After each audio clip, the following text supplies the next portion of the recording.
குரு பிரம்மா குரு விஷ்ணு குருதேவோ மகேஸ்வரா குரு சாட்சாத் பரபிரம்மா தசிம்சி குருவே நமக. துலாம் ராசி என்பவர்களுக்கு இனிய புத்தாண்டு நல்வாழ்த்துக்கள். நம்ம இப்போ துலாம் ராசிக்கு நம்ம புத்தாண்டு பலன் பற்றி இந்த வீடியோவில் விரிவாக பார்க்க போகிறோம். பாருங்க, இந்த துலாம் ராசிக்காரங்க எப்படின்னா நீதி நேர்மை நியாயமாக செயல்படக்கூடிய ராசியாக இருக்க போது பாருங்க, எப்பேற்பட்டால் தவறு செஞ்சாலும் கூட நீ செய்கிற தப்புப்பா, நீ செய்கிற ரைட்டுப்பா அப்படின்னு எக்ஸாக்டாக செய்யக்கூடிய தன்மை இருக்கு. பாருங்க, இவங்க எப்பவுமே தவறான நண்பர்களோட சேரவே மாட்டாங்க. இப்போ பார்த்தீங்கன்னா தவறான நண்பர்கள் சத்தம் இல்லாமல் அவங்க கழட்டி வரக்கான சந்தர்ப்பம் இருக்கு. பாருங்க, அந்த மாதிரி ஏன்னா நம்ம கௌரவத்துக்கு முக்கியத்துவம் கொடுக்கணும், நியாயத்துக்கு முக்கியத்துவம் கொடுக்கணும். பாருங்க, ஒருத்தர் பஞ்சாயத்து பண்ணால் இது சரி இது தவறு அப்படின்னு எக்ஸாக்டாக சொல்லக்கூடிய ராசியாக அந்த துலா ராசி இருக்க போகுது.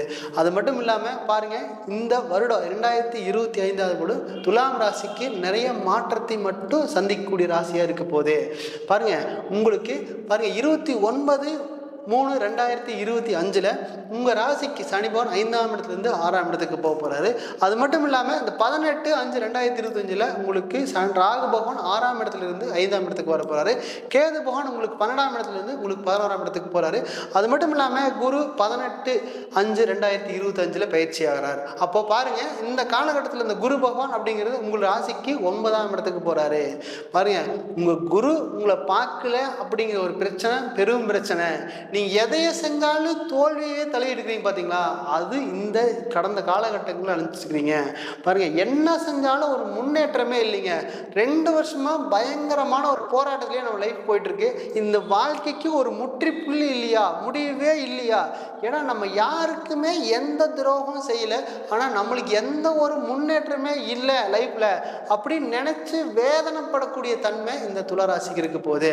பாருங்க, உங்களுக்கு 6ஆம் இடத்துல அங்கே ராகு போன அந்த நிற்கும் போது தான் தலைக்கு மேலே கடன் போயிருக்கும். பாருங்க, தலைக்கு மீறின தகுதிக்கு மீறின கடன் அப்படிங்கிறது அந்த பர்ஃபெக்டாக அந்த 6ஆம் இடத்துல இந்த ராகு போன் வந்து கம்பல்சரி கொடுக்காம போகிறதே இல்லை. பாருங்க, தேவையில்லாத செலவு அப்படிங்கிறது நிச்சயமாகும். பாருங்க, வீட்டில் எவ்வளவு பணம் வச்சிருந்தாலும் கூட அது தங்கறதுக்கான வாய்ப்புங்கிறது மிக மிக மிக குறைவாக இருக்கு. வாழ்க்கையில் 8ஆம் இடத்துல குரு பகவான் இருந்து உங்களை மாதிரி அவமானப்படுறதுக்கான வாய்ப்பே இல்லை. எது செஞ்சாலும் ஒரு தோல்வி, எது செஞ்சாலும் நஷ்டம், எது செஞ்சாலும் வாழ்க்கையில மன விரக்தி மட்டுமே அடைஞ்சக்கூடிய ராசியா இருக்கு. பாருங்க, 3ஆம் இடத்த அதிபதி 8ல ஒரு டிராவல் பண்ணிருப்பீங்க. அந்த டிராவல் மூலியமா நிறைய அவமானப்பட்டிருப்பீங்க. அந்த ஏன்டா அந்த இடத்துக்கு போனோம், அங்க போயிட்டு வந்ததுக்கு அப்புறம் நிறைய உடம்பு செல்லாம் போயிருக்கும். அப்படின்னு போயிருந்தாலும் கூட காசு தேவையில்ல செலவாயிருக்கும், காசு தொலையக்கூடிய தன்மையா இருக்கு போது. 6ஆம் இடத்த அதிபதி 8ல பாருங்க, கடன் வாங்கித்தான் ஒரு விஷயம் பண்ணிருப்பீங்க. அந்த கடன் வாங்கி பண்ணதுக்கு அப்புறம் தான் அது பெரிய பிரச்சனை கொடுத்துரு. யாருக்கிட்ட தலை நிமிர்ந்து நடக்கும்னு நினைக்கிறீங்களோ அவங்ககிட்ட மட்டுமே ஒரு பிரச்சனையை மட்டும் சந்திச்சிருப்பீங்க. பாருங்க, உங்களுக்கு அந்த குரு பகவான் 8ல போய் நின்று தான் பல பிரச்சனையை சந்திக்கக்கூடிய காலகட்டமாக இருக்க போகுது. பாருங்க, அந்த குரு பகவான் அந்த 2ஆம் இடத்தையும் பார்க்கறதுனால உங்கள் ஃபேமிலி மேட்ரு விஷயம் எல்லாரும் பேசுவாங்க. இந்த ஃபேமிலி இந்த மாதிரி நடந்துச்சாமா, இவங்க இந்த மாதிரி பண்ணிட்டாங்களாமா அப்படிங்கிற விஷயத்தை எல்லாரும் பேச வேண்டிய சூழ்நிலைக்கு தள்ளப்பட்டிருப்பீங்க. பாருங்க, அந்த 12ஆம் இடத்துல அந்த கேது பகவான் நிற்கும் போதுதான் படுத்தா நிம்மதியான தூக்கமே கிடையாது. வேலை செஞ்சு டயர்ல தான் தூங்கணும் முடியா, ஆனால் நிம்மதியான தூக்கம் அப்படிங்கிறது நிச்சயமா கிடையக்கூடிய காலகட்டத்தில் சுத்தமாக கடந்த காலகட்டங்களில் இருக்கிறதுக்கான வாய்ப்புகள் மிக குறைவா இருக்கு. பாருங்க, அந்த குரு பகவான் 8 இருந்தால் நிறைய பிரச்சனை மட்டும் தான் சந்திப்பீங்க. பாருங்க, அந்த குரு பகவான் அப்படிங்கிறது உங்களுக்கு 15/5/2025 இடத்துல உங்களுக்கு கம்பல்சரி உங்க 9ஆம் இடத்துக்கு போறாரு. அந்த 9ஆம் இடத்துக்கு போகும்போது தான் அப்பா நிம்மதியா இருக்கிறோமப்பா அப்படின்னு சொல்லக்கூடிய தன்மை. பாருங்க, அந்த 9ஆம் இடத்துல இருக்கிற குரு பகவான் உங்களை ராசியை பார்ப்பார். அப்போ உங்களை ராசியை பார்த்தாலே ஓ நிம்மதியா இருக்கிறோம்ப்பா அப்படின்னு சொல்ற அளவுக்கு சந்தர்ப்ப சூழ்நிலை உருவாது. பாருங்க, இது வரைக்கும் கடன் வாங்கியிருந்தீங்கன்னா 100% உனக்கு கடன் அடையக்கூடிய காலகட்டமாக இருக்குது. ஏன்னா 9ல குரு இருந்துட்டாலே உங்களுக்கு ஓடி போறவங்களுக்கு 9ல குருன்னு சொல்லுவாங்க. அப்போ நீ எந்த இடத்துல போய் நிற்கிறீங்களோ அந்த இடம் எல்லாமே உங்களுக்கு சொந்தமாகக்கூடிய காலகட்டமாக இருக்க போகுது. அப்போ நீங்க எல்லாமே நீங்க நினைச்ச மாதிரி லைஃப் அப்படிங்கிறது இந்த குரு பகவான் பயிற்சிக்கு அப்புறம் நிச்சயமா கிடைக்க போகுது. பாருங்க, அந்த 12ஆம் இடத்துல இருக்கிற கேது பகவான் கம்பல்சரி உங்களுக்கு 11ஆம் இடத்துக்கு போறாரு பார்த்தீங்களா, அப்பதான் ஒரு நிம்மதியான தூக்கம் அப்படிங்கிறது கிடைக்கிறதுக்கான சந்தர்ப்பம் மிக அதிகம். பாருங்க, இது வரைக்கும் நம்ம சரியா தூங்கவே முடியல, நம்ம அந்த அளவுக்கு நம்ம தூக்க மாத்திரை போட்டு தான் தூங்க வேண்டிய சூழ்நிலைக்கு போயிருந்தாங்க கூட. ஏன் அப்படின்னா தூக்கம் இல்லாத காரணம் கடன். அந்த கடன் எப்படி வந்துச்சுன்னா நண்பர்கள் மூலிமா. அது ஒன்றுக்கு ஒன்று தொடர்பிலேயே போய்கொண்டே இருக்கும். வாழ்க்கையில் சொல்லி மாள முடியாத கஷ்டத்தை கடந்த காலகட்டங்களில் நிச்சயமாக அனுபவிச்சிருப்பீங்க. பாருங்க, அந்த கேது பகவான் வந்து பார்த்தீங்கன்னா உங்களுக்கு 12ஆம் இடத்துல இருக்கும்போது அந்த தொழிலில் தேவையில்லாத செலவுகள், அந்த செலவு எப்படி ஆகுதுன்னே தெரியல, அந்த மாதிரி அதிகமாக செலவு பண்ணிகிட்டே இருந்திருப்பீங்க. எப்படா இந்த கடன் வந்து வெளியே வருவோம், எப்போவா இந்த தொழிலை விட்டுட்டு வேறு தொழில் செஞ்சுக்கலாமே அப்படிங்கிற ஒரு எண்ணத்தையும் கொடுத்து கொண்டே இருக்கும். பாருங்க, இந்த 6ஆம் இடத்துல அந்த ராகு பகவான் வந்து பார்த்தீங்கன்னா மறைமுகமான எதிரியை பெரிய கடன் கொண்டு தள்ளியிருப்பார். கூட நண்பர்களால் ஒரு கடன் இருக்கும். அந்த மாதிரி சூழ்நிலைக்கு நீங்கள் தள்ளப்பட்டிருப்பீங்க. அந்த குரு பகவான் பயிற்சிக்கானதுக்கு அப்புறம் 100% நல்ல மாற்றத்தை கொடுக்க போகுது. பாருங்க, உங்க ராசிக்கு 9ல் குரு வந்து நிற்கும் போது இதுவரைக்கும் திருமணம் ஆகலை அப்படின்னு நினைச்சீங்கன்னா இந்த காலகட்டத்தில் நிச்சயமா ஆக போகுதுங்க. அது ஏன்னா பாருங்க, இதுவரைக்கும் நம்ம 5 வருஷம் 3 வருஷம் 7 வருஷம் 4 வருஷமா நம்ம திருமண வாய்ப்பு பார்த்துட்டே இருக்கிறோம்.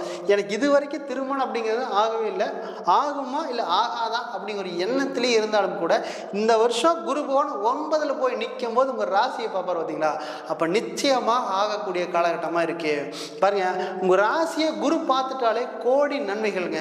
அது எப்போன்னா பாருங்க, உங்களுக்கு இந்த 3ஆம் இடத்த அதிபதி 6ஆம் இடத்த 9ல் போய் நிற்கும் போது 100% முழுக்க முழுக்க கடன் நிவர்த்தியாருக்கான வாய்ப்பு ஒன்று, அதுவும் இல்லாமல் தேவையில்லாத அலைச்சல் குறையிறதுக்கான வாய்ப்பு ஒன்று, நிம்மதியான சூழ்நிலை வர்றதுக்கான வாய்ப்புகள் ஒன்று. அது மட்டும் இல்லை, நீங்கள் போகிற இடமெல்லாம் சந்தோஷமாக நிம்மதியாக வாழ்றதுக்கான வாய்ப்பு இந்த குரு பகவான் கொடுப்பார்.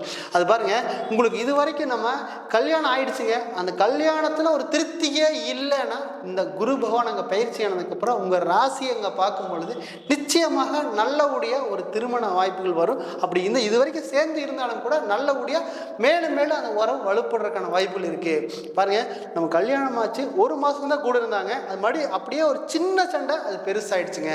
இப்படி எப்படி ஆச்சுன்னே தெரில. அந்த மாதிரி ஒரு வாய்ப்பு வந்தாலும் கூட 100% இந்த காலகட்டத்தில் அந்த குரு பகவான் 9ஆம் இடத்துல இருக்கும்போது அந்த கேது பகவான் 12ஆம் இடத்துலேருந்து 11ஆம் இடத்துக்கு போகும்போது பேசுனீங்கன்னா சேர்ந்து வாழக்கூடிய தன்மை நிச்சயமாக இருக்க போகுது. கம்பல்சரி இந்த காலகட்டம் உகந்த காலகட்டமாக 9ல் குரு இருக்கும்போது பேசினா கம்பல்சரி கிடைக்கும். பாருங்க, இது திருமணம் சார்ந்த விஷயம் நம்மளுக்கு வந்து நல்ல முன்னேற்றத்தை கொடுக்கக்கூடிய காலகட்டமாக இருக்கு.